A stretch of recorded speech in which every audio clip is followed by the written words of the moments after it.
నువ్వు పరిశోధించుకొని కూర్చోనని చెప్తున్నాడు. ఈరోజు దేవుడు మనతో మాట్లాడేది ఏంటంటే, నువ్వు మందిరమునకు వెళ్ళటకు మునిపే నువ్వు ఇంటికాడ సిద్ధపడి పరిశుద్ధముగా దేవుడు మందిరానికి వెళ్ళాలంటున్నాడు.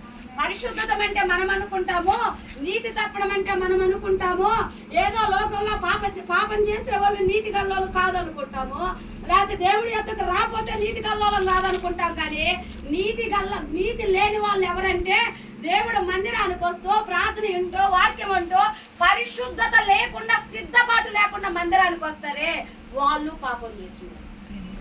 మనకు తెలియక దేవుణ్ణి యేసయ్యని నమ్మలేదు, వాళ్ళు పాపులని వాళ్ళు అంటాం, అన్ని జనులని వాళ్ళు అంటాం. వాళ్ళు కాదు అన్ని జనులు, వాళ్ళు ఒక దారిలోనే ఉన్నారు. చస్తే వారు పాతాలని పోతారు, వాళ్ళకి రెండో మార్గం లేదు. ఎందుకంటే జీవ మార్గాన్ని వాళ్ళు ఎన్నుకోలేదు కాబట్టి. మనము పాతాళములో పడాల్సిన మనము యేసు నామముల మందిరములోకి వచ్చి యేసు వాక్యం ఉంటూ యేసు రక్తము కిందకు వచ్చిన మనము ఒక అన్నుడులాగా జీవించకూడదు అని దేవుడు వాక్యం సెలవిస్తుంది. ఈరోజు కూర్చున్నట్టులో మాట్లాడుతున్నాడు. ఎందుకంటే మన ప్రవర్తన అంతయు కూడా ఇంటికాడే చక్కబరుచుకొని మందిరానికి పోవాలి. నువ్వు ఇక్కడ కూడా నువ్వు క్రమశిష్టంగానే ఉండాలి, మందిరములో కూడా క్రమశిష్టంగా ఉండాలి. యేసు నామములో ఎక్కడ ప్రార్థన జరుగుతుంటే అక్కడ ఎలా ఉండాలి, నువ్వు పరిశోధించుకొని నీ స్థలములో నువ్వు కూర్చోవాలని దేవుడు వాక్యం సెలవిస్తుంది. ఆడు కూర్చోడమంటున్నాడు. మళ్ళీ లేచుట కూడా ప్రార్థనలో చూడండి, కొంతమంది మీరు తిరుగుతున్నారని నేను చెప్పట్లేదు, వాక్య భాగం వచ్చింది కాబట్టి చెప్తున్నా. ఇంట్లో కాడ ఏం చేస్తారో తెలియదు, మందిరానికి వచ్చిన కాళ్ళక మేక పిల్లలు అటు ఇటు అటు ఇటు అటు ఇటు ఇటు చూడటం అడు చెట్టం ఇలా చేయలే దావీదు. తన మనసు, కళ్ళు, చెవు, ఉదయం మొత్తం కూడా దేవుడు మందిరము మీద ఆయన ఏం చేసుకుని ఉన్నాడు, పరిశోధించుకొని కూర్చున్నాడు దేవుడి సన్నిధిలో. ఈరోజు దేవుడు నీతో నాతో మాట్లాడేది ఏదంటే, నీవు మందిరమునకు వచ్చేటప్పుడు పరిశోధించుకొని కూర్చోమని దేవుడు చెబుతున్నాడు. పరిశోధించుకొని కూర్చుంటే ఎన్ని అద్భుతాలు జరుగుతాయో కింద మనకే దేవుడు తెలియజేస్తాడు. చదవమ్మా. నా నడకను నా పడకను నీవు పరిశీలన చేసి ఉన్నావు. నా చర్యలన్నిటినీ నువ్వు బాగుగా తెలుసుకొని ఉన్నావు. చాలు. వీడంటున్నాడు, నువ్వు ఒక క్రైస్తవురాలయ్యి యేసుని నమ్ముకున్న నీ నడక ఎలా ఉండాలంటే యేసు వలె నువ్వు మార్చబడాలి. ఇది వరకు లోకములో నడిచినట్టే కాదు, లోకములో మాట్లాడినట్టే కాదు, లోకములో ప్రవర్తించినట్టు కానీ నీలో మార్పు కలగాలి అని నేను చెప్తాను. అది ఏదైనా సరే, అన్నీ ఉన్నాయి. మాట ఉంది, చెవు ఉంది, చూపు ఉంది, కళ్ళు ఉన్నాయి, అన్నీ ఉన్నాయి. దీంట్లో నీవు ఏమైపోవాలని దేవుడు చెప్తున్నాడంటే యేసు వలే మార్చబడబోవాలంట. యేసు ఆ రోజు చూస్తేనే దెయ్యాలు పారిపోయినాయి అంట.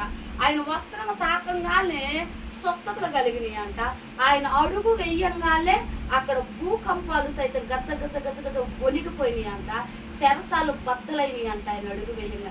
ఈరోజు ఒక క్రైస్తవులమైన మనం ఎలా ఉండాలంటే అన్నీ కూడా మనం ఏమైపోవాలి, మార్పు చెందాలి. అన్నీ కూడా మనం ఏమవ్వాలి, మార్పు చెందాలి.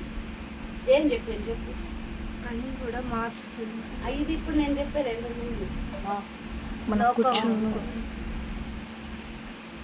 యేసు నామములో నిద్ర దెయ్యం పారిపోవునుగా. ఆమేన్. మనం మందిరానికి వెళ్ళుచున్న మనలో ఒక మార్పు కలగాలని దేవుడు ఆశపడుతూ ఉన్నాడు. దావీదు వాటన్నిటిలో పర్ఫెక్ట్గా ఉన్నాడు కాబట్టి దావీదు సింహాసనం ఎక్కి రాజుగా వేలుబడి చేస్తున్నాడు. ఆయన అంటే దావీదే రాజ్యాన్ని వేలుతున్నాడు. మనకెందుకు అక్క, మనకేం పని అక్కనంటే, నీవు నీ ఇంట్లో ఒక రాజువి ఒక రాణిగా ఉండాలంటే నీవు యేసు వలే మాట్లాడాలి, యేసు వలే కూర్చోవాలి, యేసు వలే. నిన్ను చూస్తే ఎక్కడొచ్చిందిరా ఈ బిడ్డకి మార్పు, ఎవరి యొద్దకు పోతే వచ్చింది మార్పు అని నిన్ను చూసి నలుగురు మందిరానికి రావాలి. ఈరోజు నిన్ను చూసి నలుగురు మందిరానికి వస్తున్నారా, లేకపోతే పోయి లోకములో ఉన్నట్టే ఉందరా, ఈ మందిరానికి వచ్చి మార్పే ఉందిరా అని అంటున్నారు. మనల్ని మనమే పరిశోధించుకోవాలి. ఏ సేవకుడు చెప్పడు, ఏ విశ్వాసి చెప్పదు. కానీ నిన్ను నీవు ఎప్పుడైతే పరిశోధించుకొని మొదలు పెడతావో అప్పుడు నీవు అద్భుతము పొందుకుంటావు.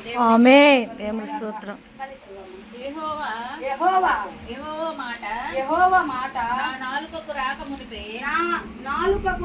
మునిపే అది నీకు పూర్తిగా తెలిసి ఉన్నది.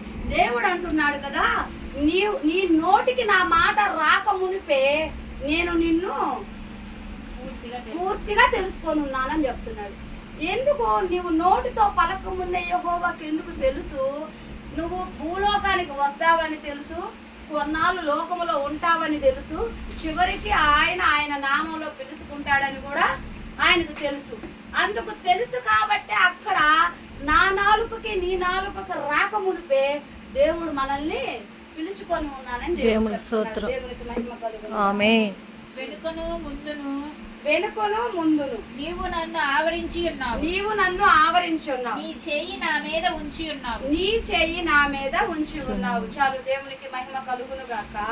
నీవు ముందు పక్కుంటేనేమో ముందు దేవుడు తెలుసంట, నీ వెనక పక్కుంటే వెనక దేవుడికి తెలుసంట.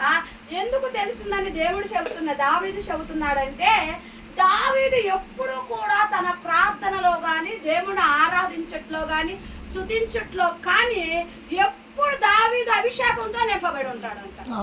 అందుకే దావీదు అంటున్నాడు, ముందును వెనుకను నీ మహిమ నన్ను ఆవరించుందయ్యా అని అంటున్నాడు. నీ చేతులు నా మీద ఉన్నాయ్యా అంటున్నాడు. ఈ రోజు విశ్వాసమైన మనం ఏమని చెప్పాలంటే, నేను యేసుక్రీస్తు నామములో ప్రార్థన చేస్తున్నాను, నా ముందు నువ్వు ఉన్నావు, నా వెనక నువ్వు ఉన్నావు, నా చుట్టూ నీ కంచె ఉంది, నీ హస్తము నా తల మీద ఉంది.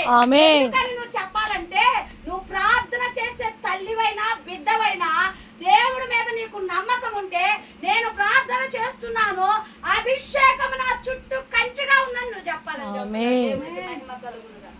దావీదు అదే చెప్పాడు, నేను ముందున్నా నేను వెనకున్నా నీ మహిమ నన్ను ఆవరించి ఉందయ్యా. ఈ రోజు నువ్వు ప్రార్థన చేస్తుంటే పరిశుద్ధాత్మ దేవుడు ఆవరించాలని దేవుడు చెబుతాడు, మరి కొట్టాలని దేవుడు చెబుతాడు. ఎప్పుడు వస్తుంది దేవుడు మహిమ అని పోస్టు రాయిన దేవుడు కిందకు వచ్చేందుకు ఎందుకు రాస్తాడంటే, నీ కూర్చున్నట్లో నిలుచున్నట్లో మాట్లాడుటలో నీ నడకలో ప్రవర్తన బట్టి నీ ప్రార్థనలో విశ్వాసం బట్టి ఆయన ప్రసన్నత దిగి నీ దగ్గరకు వస్తుందని చెబుతాడు.